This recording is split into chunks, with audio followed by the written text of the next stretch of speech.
when are you doing your next cow? Well, I was hoping you would ask. If you were to do this, when would you want to begin?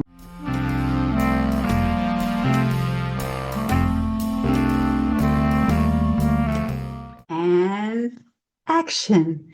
Welcome back to Show and Tell. I haven't used this in quite a while, but I thought it was time to maybe go back to the original roots of this channel. Can't believe it's going to be 6 years this August. When I first started this YouTube channel, my intention was not only to talk about my knitting and to interview other knitters from around the world, but to somehow weave in movies because movies have been such a big part of my life.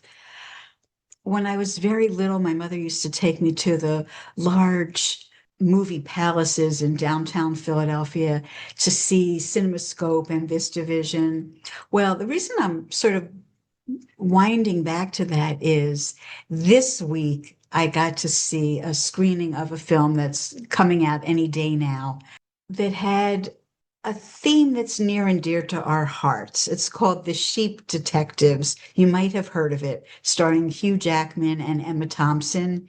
He is a shepherd, and his flock of sheep are very clever, and they listen to him tell detective stories every night, and they solve the mysteries. And one of them in particular is very clever. So I want to give a shout out to my friend Diane. She's my co-teacher. I teach children at a private school on the Upper East Side of Manhattan. She took me as her plus one. This was organized by somebody in the New York knitting community. And later on in the show, I'm going to show you the swag that they gave us, and I'll be doing a drawing. So stick around till the end to hear about that. Also, at the end, I'll insert some photos and some video clips of different things that I've been doing in and around my town now, which many of you will know is no longer Philadelphia. I've lived in New York for, embarrassed to say this, over 5 decades. So I do call it home. And I love the culture that's here. I'm very happy to be a New Yorker. Anyway, I always try and do something knitting related where I can. I've done a couple of videos that are about sweaters seen in movies, Hollywood actresses and actors seen knitting on film sets, things like that. I do try and weave it in. If you have any suggestions for maybe films that you've seen that involve knitting, or famous people who you've seen knitting, or just in the comment, just say anything you want about movies and knitting, and you might have some other way that you relate the two. Maybe you live in a town where they allow you to knit in the theater. This screening, because it was geared to us knitters, they had the lights up a little bit so everybody was able to be knitting. Stupid me. That particular day, I didn't know I was going to this film in the evening. I started out my day thinking, I don't really have anything that I can work on the subway right now. So I didn't bring my knitting. I brought a book to read. And then everybody was sitting there knitting except for me. It was so disappointing. Well, I'm sure you're wondering about the knitting that I've been up to because I haven't been here for a few weeks. These podcasts are work. You may not be aware of it, but it's not just sitting down and, putting on the jewelry and the lipstick and chatting with you like you're actually face to face with me. But it's thinking about, what am I working on? What projects do I want to show you? What projects am I embarrassed about, but that I should show you anyway?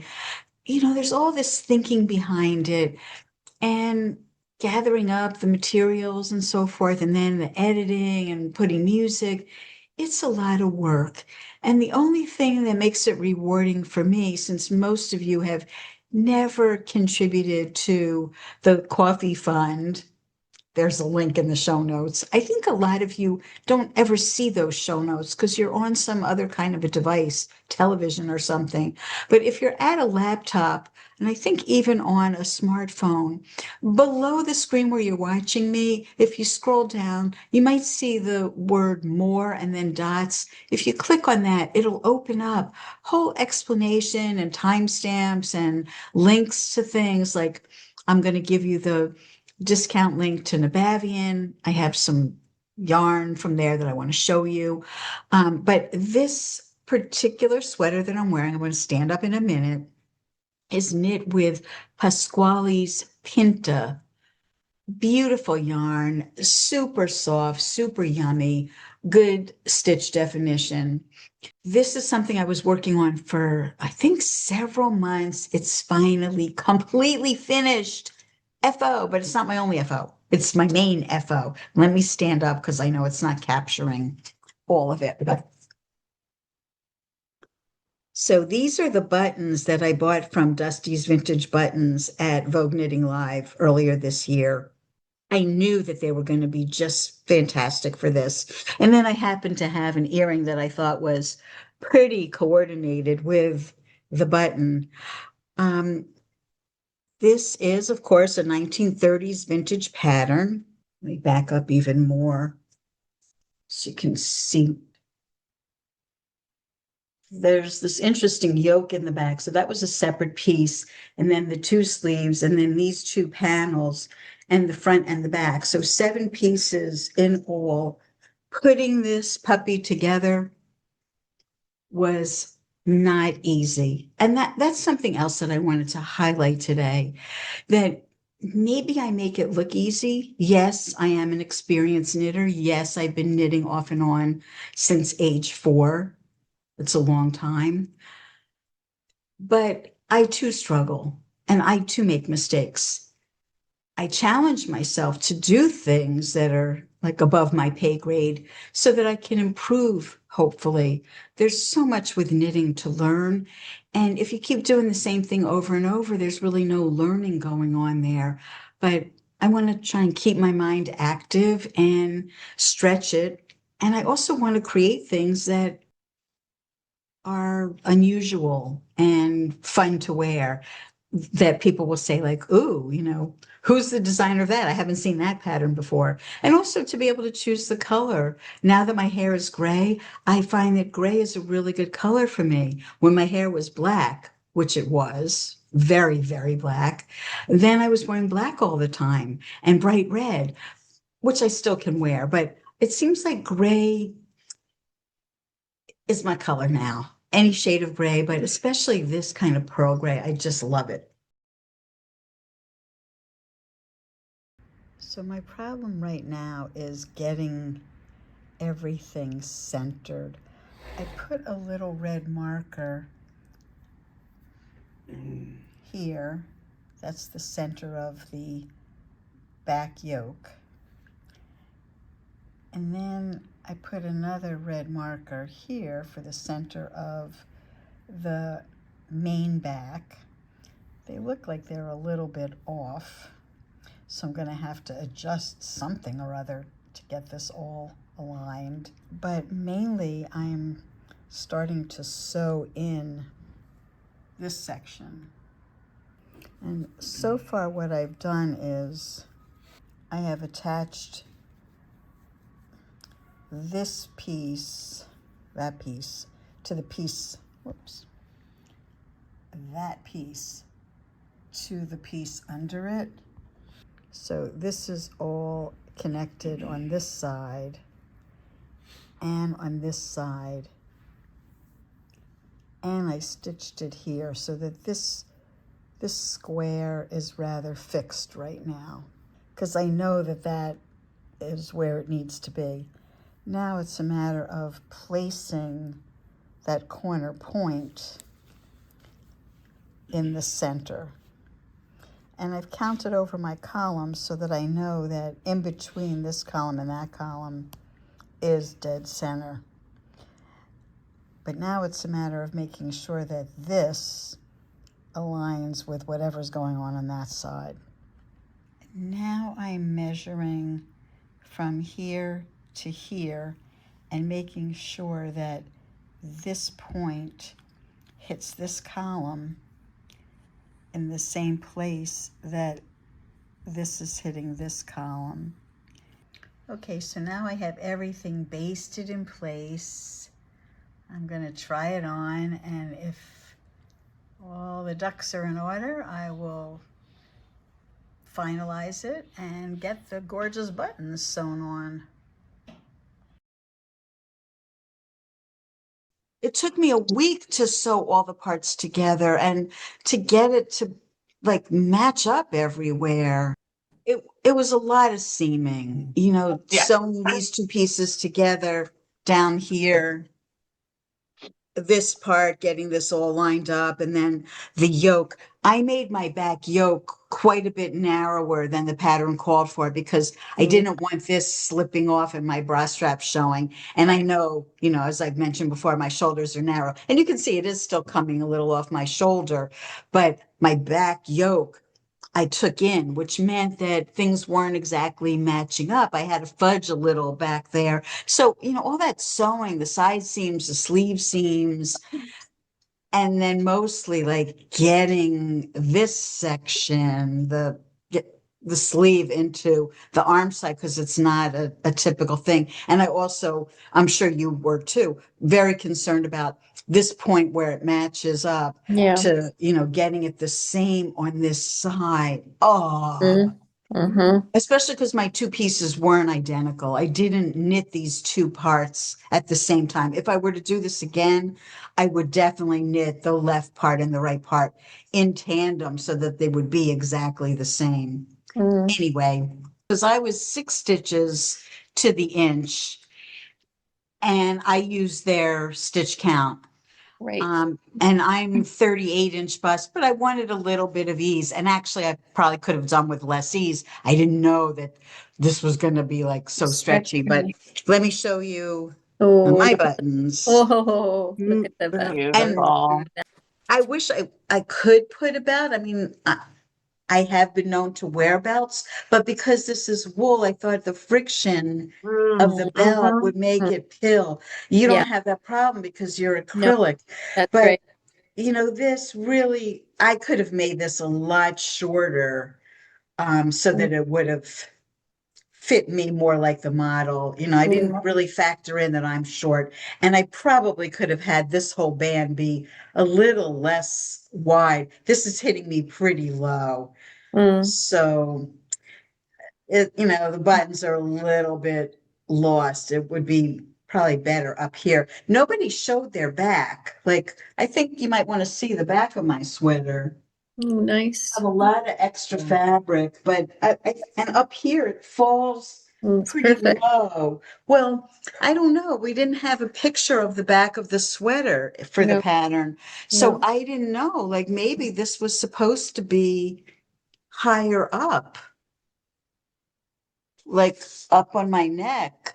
I mean, I just wouldn't want to deal with taking this No, apart and Oh God. no, lifting both of them Oh. up. no. I'm Oh, pretty happy with it, and I'm really happy with my color choice. So, and mm, my buttons. So, yeah, with vintage sweaters, it's always just a big like plus if it fits first yeah. time out. No, If you can get the pieces together and you can actually go out of your mm, house wearing it. So, yeah. Yeah. Yeah, I must say I'm so inspired. I mean, it was just a dream to tackle a vintage and have it come out. And I think, God, now I can do that and I'll look for others. And Yeah. so it was really an inspiring challenge. And it was great to have people along the way doing it.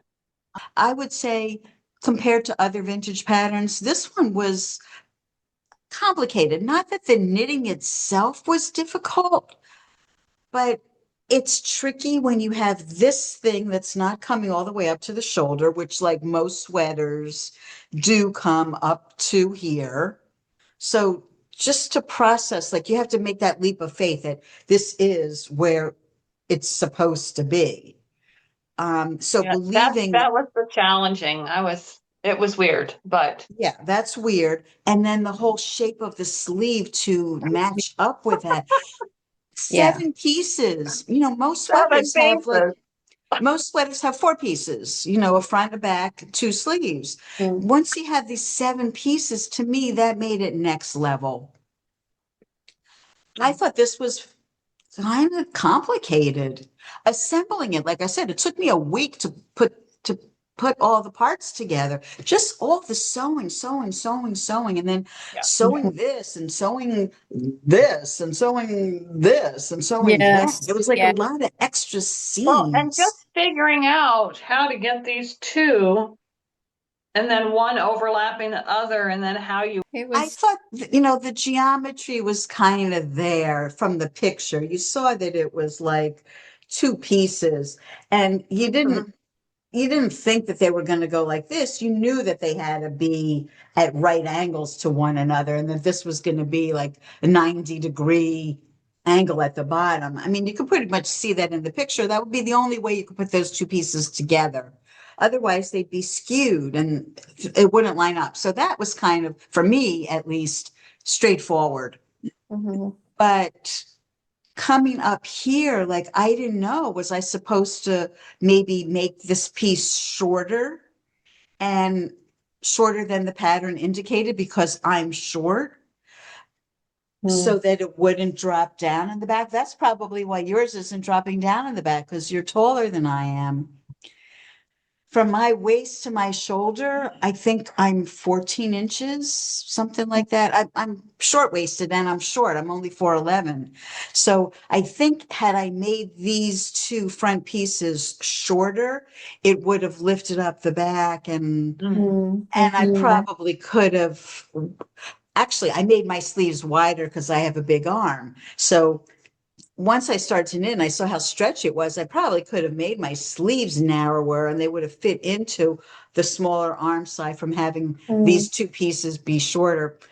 If I did it again, which I probably never will, I would take that into account. No, I don't like to knit the same thing over, I don't even if it was either. different yarn or a different color. Like I had this challenge, I'm ready for a different challenge. Yeah. Because I'm not ready to do it again. I have No. some unfinished things that I really should get down to completing. Um, I'm so close to the finish line.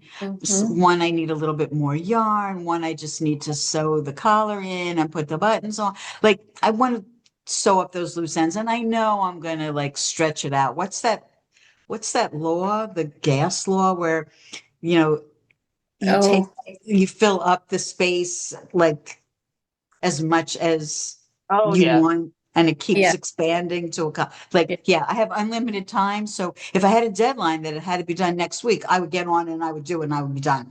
But because I don't have a deadline, it's like only self-imposed. I'm gonna like stretch that. I'll probably be still talking about it in the fall.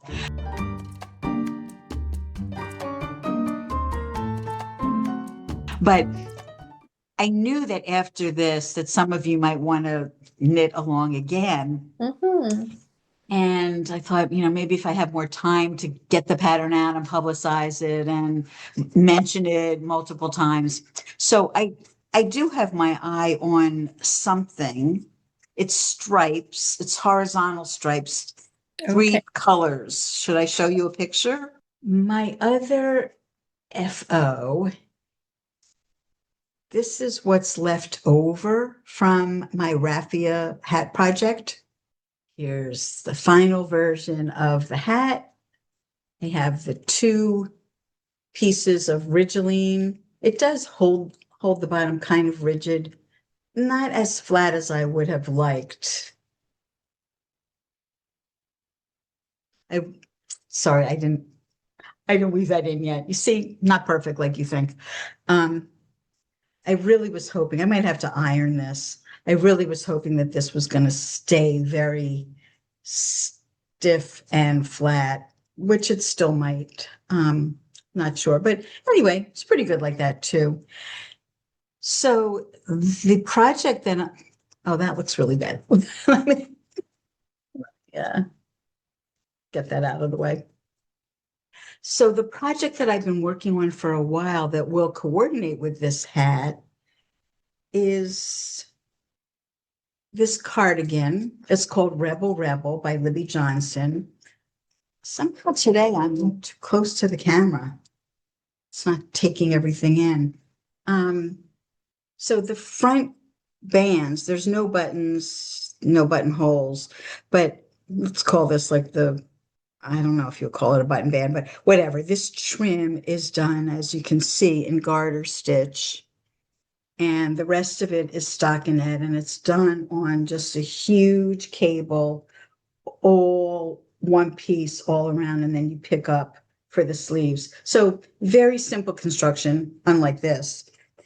But I think that I was having a little bit of a fit issue when I tried it on. The front seemed to be significantly shorter than the back. So I added in some extra short rows and things. Hopefully they're not so noticeable. But do you love this texture? Do you love the colors? I think it's just so pretty. I can't wait to be able to wear it. It's a lot of knitting, I'm not going to lie. I bought 10 balls of this yarn called Rough when I was in Japan earlier this year. It's a blend of cotton and some synthetic things, and it has like a little silver shimmery stuff to it where you see just like a solid white, like in here. That's the cotton that's held together with another strand of colorful stuff. So it has like a really interesting texture. Let me show you if you haven't seen it before. It's not smooth, and it is also these two plies that are spun together. So you do have to be careful that you pick up both of them in every stitch. It's kind of like knitting two strands of something held together. So, it's a little tricky. I have now used almost 5, so I'm about halfway through the yarn that I purchased. So I don't know how long I'm going to be able to make this. This sleeve is maybe 3/4 of the way done. I haven't picked up for this sleeve yet at all. So I think this was close to a ball of yarn. Yeah, this is what's left of one ball. I started a fresh ball at the beginning of the sleeve. So I know that I'll have a 6th ball here, and then I'll have 4 more balls to work with. So it might come out to be just right. If I had any of this left over, I was thinking of making like a little necktie that I could wear with a white linen shirt under this to give it sort of like that Diane Keaton kind of look. I don't know, necktie, but still feminine. Let me get out of this head. Okay, so that's one thing that I'm working on. The other thing that I'm working on is this child sweater that I was commissioned by my friend Elizabeth to knit. That's coming along really well, and I'm almost done with this. The back is done. I started stitching this sleeve on. The other sleeve is stitched up all the way to the underarm, so I just have to attach that. And then my 2 fronts. Well, they will ultimately be facing one another, the 2 dogs. The way I have them on the needle right now, they're facing away from each other. But this is the armhole, and this is the neckline. So it's going to be like a little V-neck. This does have a button band with buttons and buttonholes. So I'm not up to that yet. I don't have to play yarn chicken because Elizabeth bought plenty of yarn. And here too, I'm using a Pascuali yarn. Again, one that's available at Nabavian. This is Sayama. It's part llama, and I forget, I'll put the other, I think maybe llama silk and rammy, something like that. Both of these sweaters are just so gorgeous to the touch. I can't recommend Pasquale highly enough. I've just enjoyed knitting with every single one of their yarns.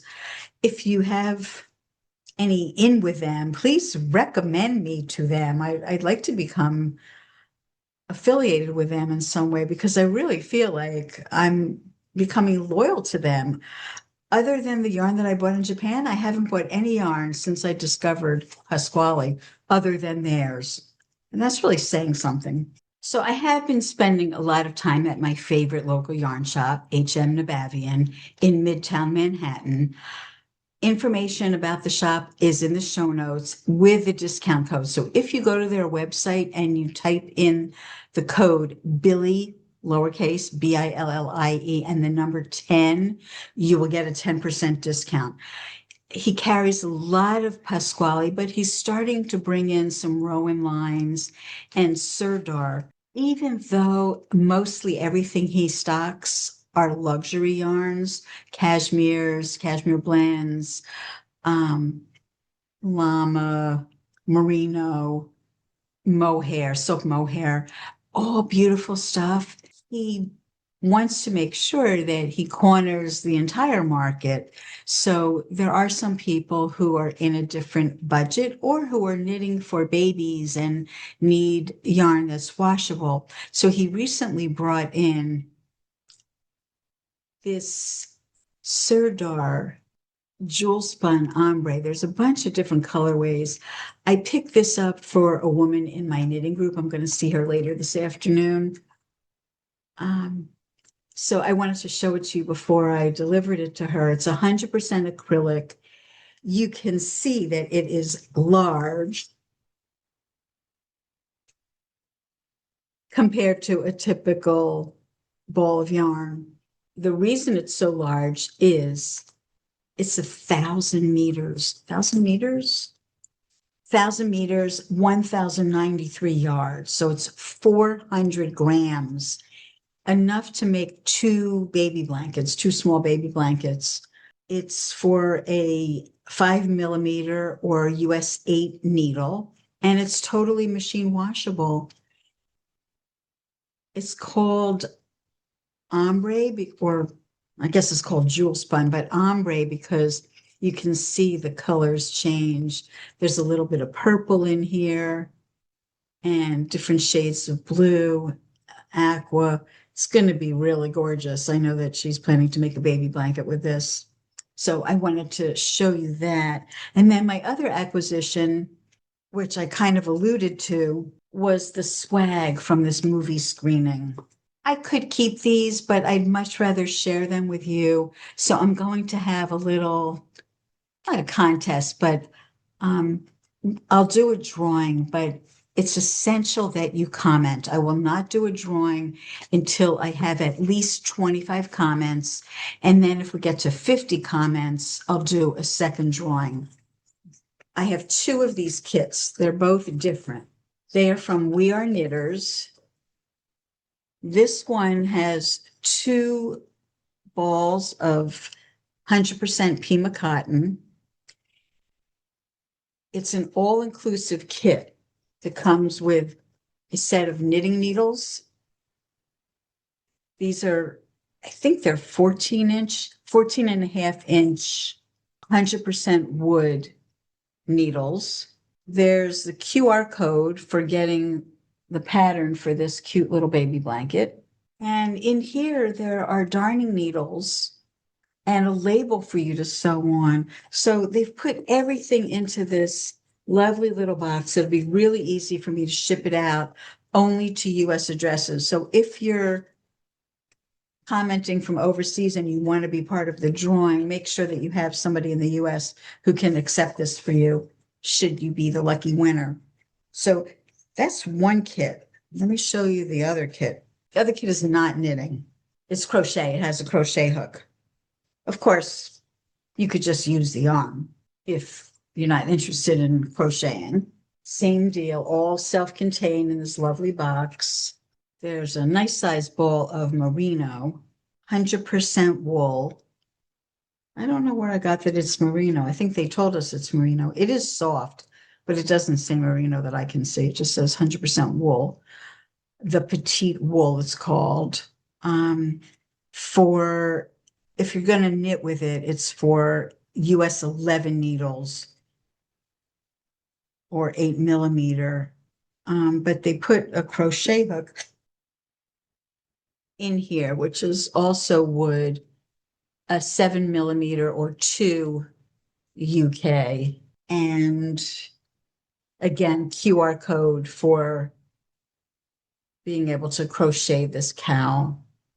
It also comes with the tag and the darning needle. So if you're not sure what to comment on, it could be anything. It could just be, "Hi, Billy, greetings from Cincinnati." It doesn't matter to me. I just want to have the engagement with you. Of course, I'd love to know what you're working on, if you're knitting from vintage patterns too, or what problems you're having with your knitting. Maybe I can address like how I might solve that problem.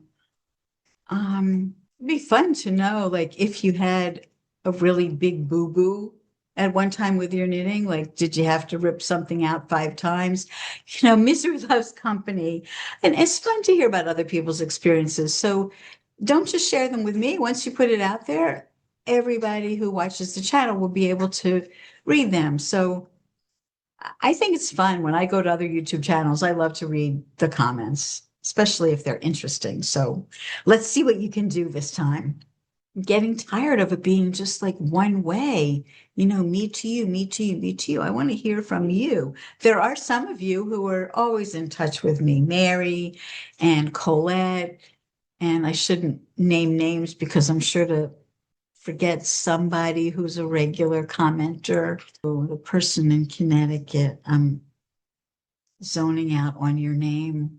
Of course, it'll come to me after I stop recording, but I just hope to meet all of you in person someday. So I do plan to go to Rhinebeck this fall, since I missed last year while I was in Paris.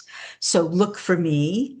Oh, there's one other thing I wanted to mention about my favorite LYS, Nabavian. They ship worldwide. So if you're watching this from Australia and wishing that you could get these Pascuali yarns, or that you could get that gigantic ball of acrylic or whatever, go to his website, hmnabavian.com. Again, the link will be right there in my show notes. And he ships everywhere. So you're not even limited to just being in the US. Doesn't matter where in the world you are, he'll be very happy to ship to you. He also has needlepoint materials, the silk threads and fine wool threads and the canvases. And right now he's carrying Likey needles, individual ones, as well as interchangeable sets. So take a look at his website. You might see things there. And there is this one-time discount. So load up, put together as big an order as you want, and you'll get 10% off the whole thing.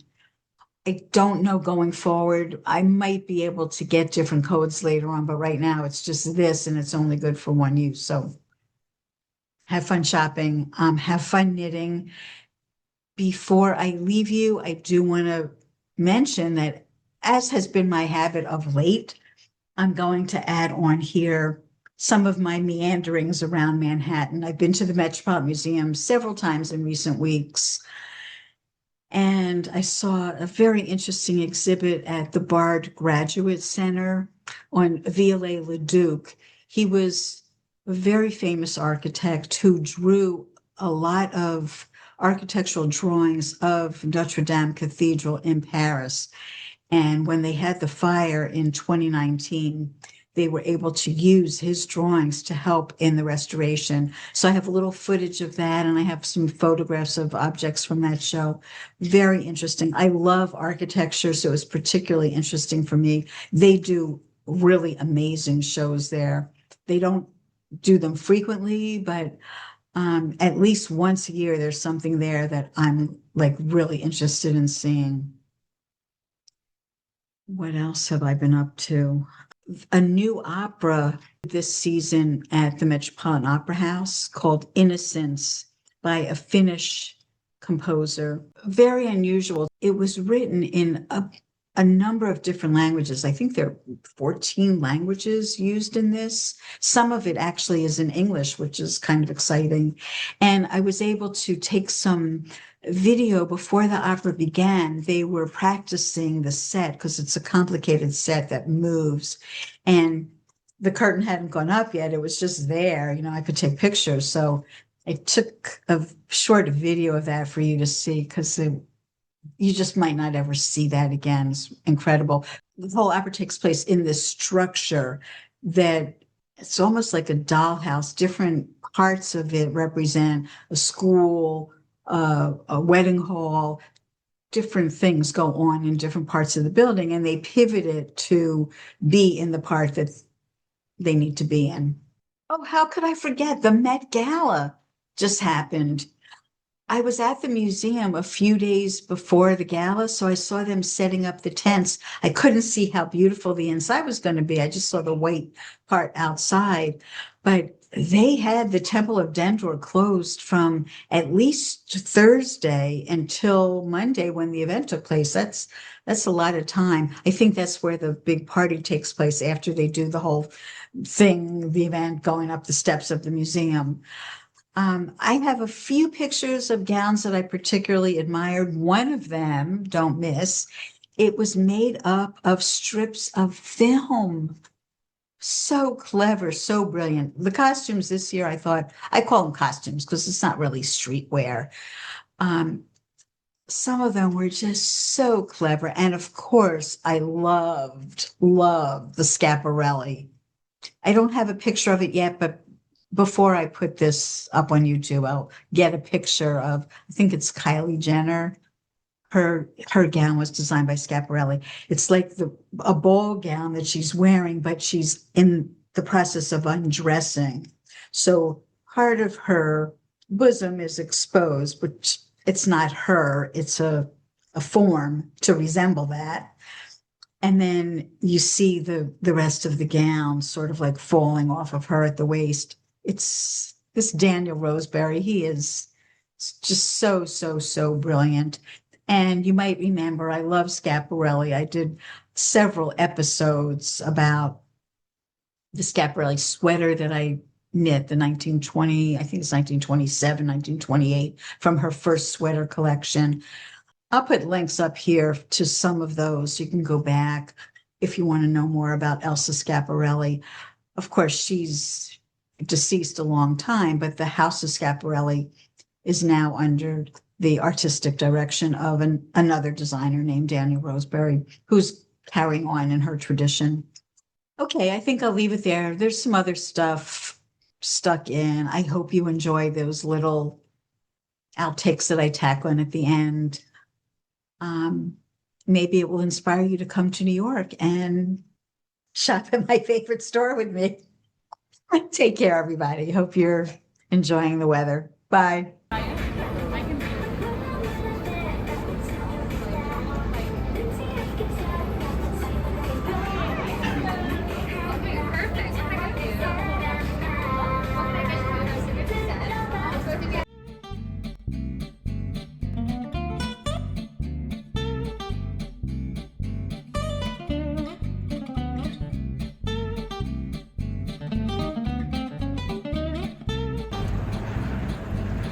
We often see these movie trucks in our neighborhood.